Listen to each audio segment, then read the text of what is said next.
Hey everybody, this is Rob, and I'm here with Chloe Hawken, who is the CEO of Reprise in the UK. Chloe, thanks for joining me. Well, I'm happy to be here. Yeah, so cool.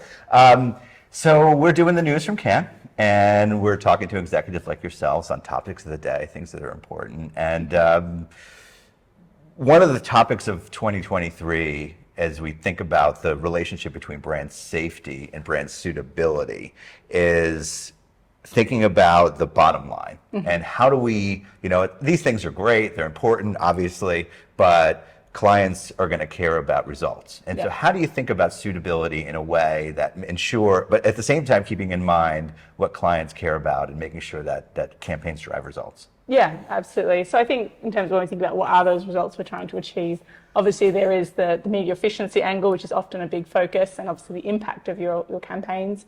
But increasingly, clients do have other goals which they're being held accountable internally for as well. For example, on the sustainability front or on the DE&I front.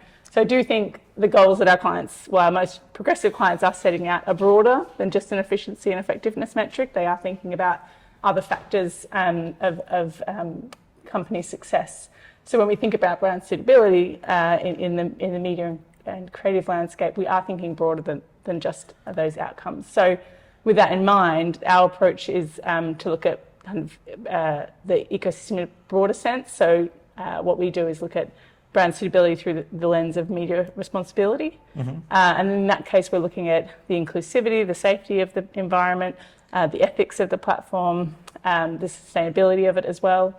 And clients increasingly do have goals around those areas. So we're starting to incorporate those into our media planning tools and investment decision frameworks. Yeah.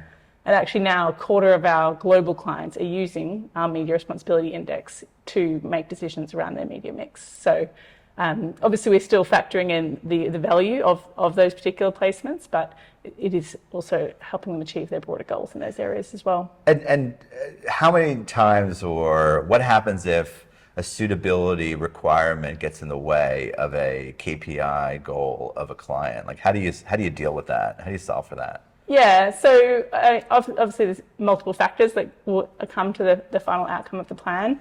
But important for us is that all these factors are built into our planning tools. So you can see the cost alongside the sustainability, inclusivity, all these other factors, and then make a decision. You can upweight or downweight certain partners to get to your ultimate goal. I don't think, we haven't really run into the problem where there's been a significant contrast between, or conflict rather, between reaching those goals, because platforms are evolving as well to try and fit into this framework. And that's been a big part of our approach, is working in partnership with the different platforms and media owners so that they know what we're judging accountability by, so that they can evolve their offering. Yeah. Great. There's got to be times, right, where it's like we don't want to, or so I could see it, and we all do our best. We're in Cannes. Yeah. Right. So we can't not talk about creativity. Yeah. Because suitability is a conversation, really a media conversation. But then we think about how do you tie that into your creative, when you're talking to your creative agency or the brand's creative, how are you marrying these concepts when you're thinking about media and creative together? Yeah, I think, to be honest, I shouldn't say I come from the media side, but I think the creative side has led in this area. I think there's been more progress probably made in representation on the creative industry side with Creative Equals and a number of initiatives like that, that we can actually learn from on the media side. So there is more of a marrying of approaches. But yeah, certainly understanding the audience and the context of where the ads are going to be placed and ensuring that the creative is aligned to that is the basics. So that doesn't change, but it just requires that ongoing partnership between the creative and media side.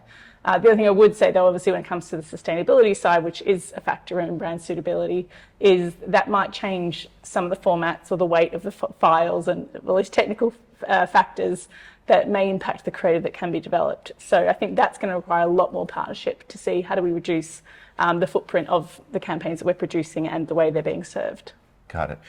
Do you think about this from a global perspective as well? Like you're focused primarily, you're CEO of the UK, but do you also think about Asia Pacific and maybe North America too? Do you think about those considerations? Yeah, so I mean in the UK, I think 15 of our top 20 clients we work with, we're working on an international basis, so it often is multi-market, and obviously that comes with other considerations when you've got changing regulations that impact suitability of certain environments.